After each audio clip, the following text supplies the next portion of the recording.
স্বাধীন হবে ভারতবর্ষ, থাকবে না বন্ধন। আমরা সবাই স্বরাজ্যজ্ঞে হব রে ইন্ধন। বুকের রক্ত দিব ঢালি স্বাধীনতারে, রক্তপণে মুক্তিদের ভারত মাতারে।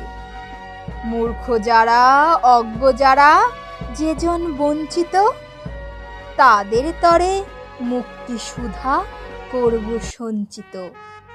চাষি মজুর দিন দরিদ্র সবাই মোদের ভাই, এক স্বরে বলবো মোরা স্বাধীনতা চাই। থাকবে না কো মতভেদ আর মিথ্যা সম্প্রদায়, ছিন্ন হবে ভেদের গ্রন্থি কঠিন প্রতিজ্ঞায়। আমরা সবাই ভারতবাসী, শ্রেষ্ঠ পৃথিবীর। আমরা হব মুক্তিদাতা, আমরা হব বীর।